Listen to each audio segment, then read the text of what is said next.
Well, howdy y'all, and welcome to the Dark Crystal Conjunction. This is your host, Jason Delgado. Today is July the 4th, and this is the day that Beneath the Dark Crystal, the new Dark Crystal comic book series, has begun. Issue number 1 came out today. I want to give a non-spoiler review of it, and then after that, I will give a spoiler review of it. And in the comments, I want to talk all spoiler talk that we can. So if you have not read this yet, do not look in the comments. And I will tell you, I'll put a time code right here, right about now, right here. Maybe I'm going to put it right here. I don't really know what I'm going to do yet. But I'll put a time code of where the spoiler is going to start. And I will also say right before that, I'll give some more spoiler warnings. I also am the one at my house right now. Usually I would have my son or my daughter or my wife hold the camera, but it's just me. So I'm going to try to do this with one hand. So let's see what happens. So first up, my first recommendation is that you need to read the comic series that came out before Beneath the Dark Crystal. Don't forget that first, obviously, you want to see the movie The Dark Crystal, and then there is the sequel to that, which is called Power of the Dark Crystal. Here's one of the comics of that here. That, again, is a 12-part comic book miniseries. There's one of the new characters there, plays a very important role in this series and the next one as well, from what it already seems from just me reading episode 1. So you for sure want to read The Power of the Dark Crystal. I was lucky enough to have my local comic book store open at midnight. They're doing a big midnight release, so a lot of new comic series were starting out today. Plus, it's an American holiday. It's 4th of July. So a lot of people were off, so they were able to do that. One of the biggest main events was Batman getting married to Catwoman or something like that. I don't ever follow that really. So they also were releasing Dark Crystal early. A lot of publishers agreed to release their stuff early like that, which is really cool. The first guy in line, he actually saw my shirt. He's like, oh, cool, that's what I came in line for. I forgot to put it on my pull list, so I wanted to show up to make sure I got it. So that is pretty cool that there are more people out there interested in the Dark Crystal than you ever know. It's pretty surprising. But anyways, that guy said that he had not finished reading Power of the Dark Crystal. He's like, oh yeah, I started it and I saw the cover of the Beneath the Dark Crystal and it looks like it's got some of the main characters and things like that. I was like, yeah, it's actually from the previews I saw of it, it looks like it picks up just a couple of years after this and deals a lot with these main characters. So before you read Beneath the Dark Crystal, you for sure want to read The Power of the Dark Crystal, all 12 issues. It assumes, the first issue itself assumes you have read it. The Power of the Dark Crystal is the sequel to the movie The Dark Crystal. So there's that. So let's begin with the writer, Adam Smith. He has written Long Walk to Valhalla. He also did one of the stories in the 2017 special, Jim Henson's The Labyrinth. So he is a pretty new writer. That Long Walk to Valhalla was his premiere, and that was 2015. So we have a young team here, because Alexandria Huntington, the artist of this comic book, she did the Marvel Origins, which was a Adobe prize. So you did like 4 pages in it or so. I'll put some of those scans up here on the screen so you can see her art style. But when I saw her art style and I saw other stuff that she drew, I was really excited for her to do it because it looked like it would go great with Dark Crystal stuff. When I first opened up to this, and again, this is me trying to do this with one hand, and you can see this in some of the preview pages that are on it, I just thought, I was like, yes, this is exactly what I expected from her. Just really cool panel design, very intricate. It's flat-ish art, but I mean, it's details and just looks really cool. But again, there is a similar style to the last one in that, the people, rather the podlings and whatnot, and the gelflings are pretty flat looking, which is fine. I did like the style of the last one, and I think it's totally fine. I am going to show you guys a couple of pages just so you can kind of get the feel and flavor of what I'm talking about. All these are already online, so there's really nothing spoilerish about these at all. But yeah, so there you can see the gelflings. Gelflings are pretty basic looking, and all these previews have been shown. See that, and even the crystal and whatnot, that looks similar-ish style to the last comic book. So if you dug the last comic, I think you're going to dig this as well. The colors are not quite as vibrant and just like eye-popping as the last one was. Because I remember I would turn some pages in the last one. I was just like, wow, this is beautiful. And actually, before I got this today, while I was waiting, because I don't ever stay up till midnight, I usually go to bed by 8 p.m. and I wake up at 3 something for work. But I have the day off, so I was like, why not? Let's do it. So while I waited, I binge read all of the power of the Dark Crystal, and I really did enjoy the story a lot more, reading through it more, knowing, some of the imperfections that or some of the qualms that I had with it. I really enjoyed the story a lot more. I really loved the characters more than I remember, and I'm glad I refreshed myself on it. There are 6, according to the inside cover. The inside cover tells you different variants of covers you can get for the first issue, and if this goes like they did the last series, issues 2 through 12 will have, a main cover, and for sure you are going to get the David Peterson variant covers. He's doing one of these covers. He's doing the subscription cover, so he is going to do one for each of the issues, and there'll probably be a couple variants thrown in between there, but the last one, sometimes they didn't have more than, just one variant. Sometimes they had 2, and that was it. After the first issue is usually when you get the most. But again, getting back to the art, I didn't really see the style I quite expected from the other artwork I had seen from Alexandria Huntington before, until I saw the creature and the detail that it had. Again, it looks simplistic at first, but you kind of look more closely at it, and it's just very beautiful. But I especially saw her style shine when you first see Agra. Check out how wonderful. Again, I'm trying not to keep any spoilers or anything, but look how cool Agra looks, and that is really her style. And I was remembering that in the movie, the Skeksis, the Uru, Agra are extremely detailed. The Gelfling are pretty simple compared to everything else in all the movie. The Gelfling are very, very simple. I mean, look at them. They're totally just basic. I mean, look at those eyes. I'm just kidding.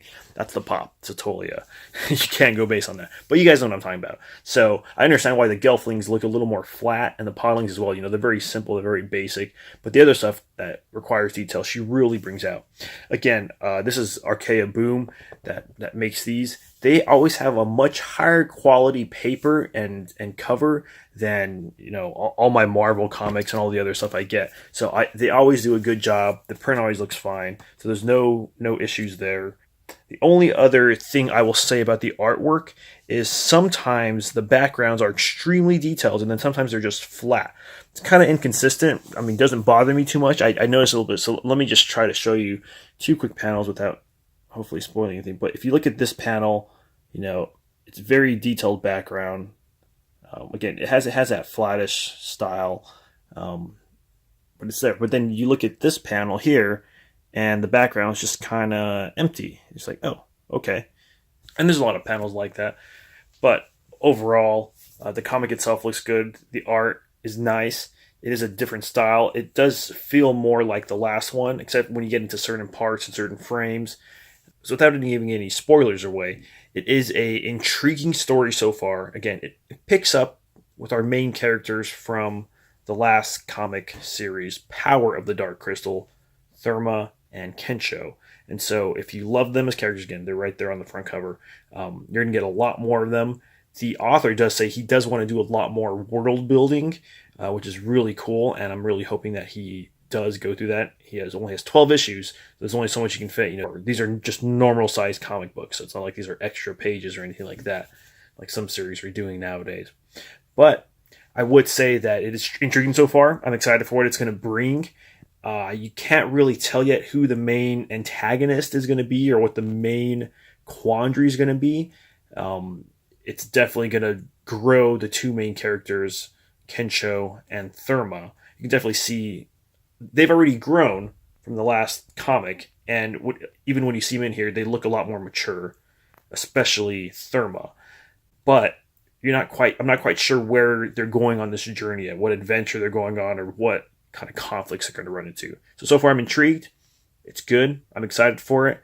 I can't wait till next month, and I'll leave that as my non-spoiler review. So as far as spoilers go, if you read this, then let's talk about it. A couple points I want to bring out. In the beginning, when it uses the term ages, I don't think it's talking about it in the technical Dark Crystal way when it ages like it would be when it's talking about, Age of Innocence and Age of Harmony and 1,000 years, and there's a great conjunction between them. I think it's just using the time age, or using the word ages to mean like, oh, during this time, and there's this kind of period, and there's a season of growth here and a season of that. I think that's how it's using it. So I want to get too hung up on how it's using that. Tula does look to be one of the new main characters. Tula. She is a childhood friend. Here you could see her there talking to her friend. Yeah, so on the shorter fireling there is Thurma. She has matured greatly and looks much more like a young woman or a young lady, or I don't know. She looks older. And then, yeah, there's her childhood friend. The term Lightborn, which we saw in the preview, it seems to be referring to Kensho. Kensho being, because he was born of the light, he was born of the crystal because he died, if you remember, at the end. Again, I said this was spoilers already. He died at the end of the last one and was reborn from the crystal, much like the same way that Kira did in Power of the Dark, or in the Dark Crystal. Again, there's a lot of rehashiness in that, or similar themes is how you could put it nowadays. I was excited to see the blue serpent flying dragon guy back from the last comic, and he actually does have a name. We learn that his name is Bortog.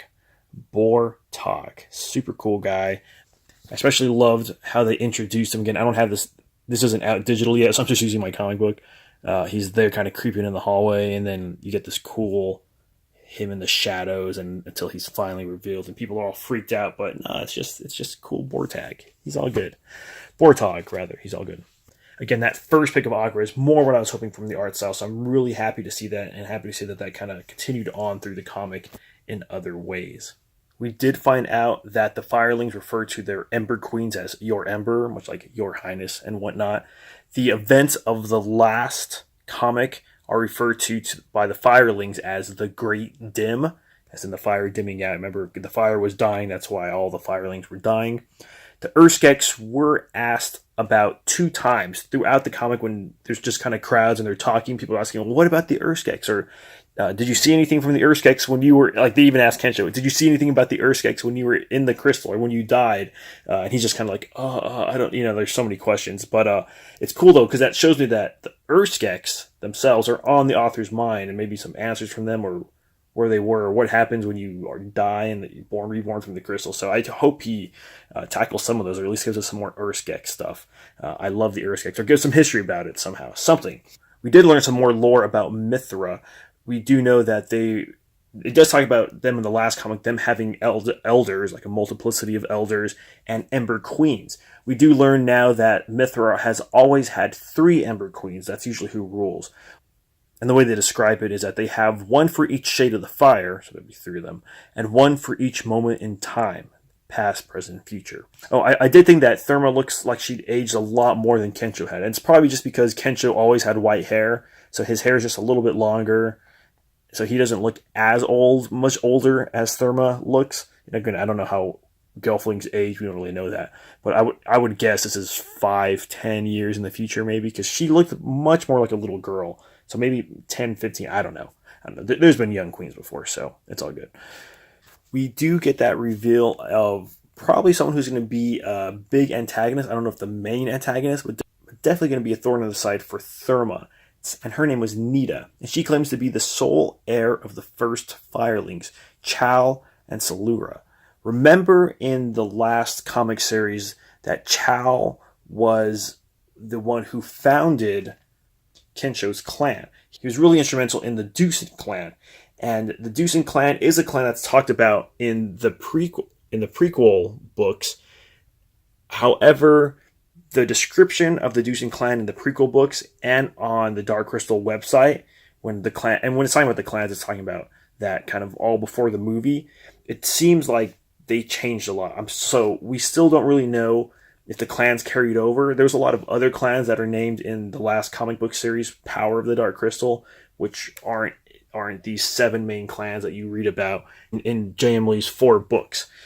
So I do think that maybe there's something related to the Deucent clan, but the description of them and the way they look and the way they talk about them in the comics and before that in prequel stuff, they seem very different. So maybe they just share the same name, or maybe they're somehow related, but it has to be a very far distant relation, because I think they are very different than the descriptions we get of them. And we'll go more into that if they bring that up more. But when the comic book just kind of says she's from Chow, and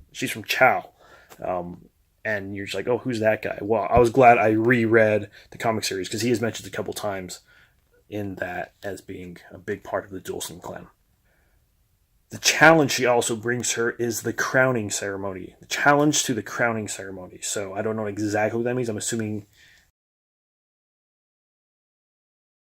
The last bit of trivia is these characters up here.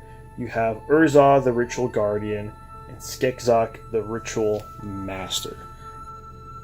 And you see Urza, he's the one that's kind of teaching Jen to sand paint in that dream fasting scene. And he's also the one that's sand painting in the opening scene of the movie. So, again, David Peterson is one of my favorite artists. I really love his stuff. I know I say that all the time, but I mean, just look at that. I mean, come on. Like, his normal series is Mouse Guard and whatnot. But we're not talking about Mouse Guard. But hey, David Peterson, I'm all about him. Good stuff. So, anyways, there's my review. There's not too much to say on it yet because it's the first issue. We don't know where it's going.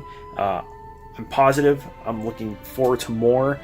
I love to see this new young team. I hope that they succeed, and it's great. And I really hope they lead us in exploring Thra in great ways that is consistent and great and intriguing, and fits the fantasy that Jim Henson had in mind when he started it all. So good luck, guys. I can't wait to see more. Can't wait till next month.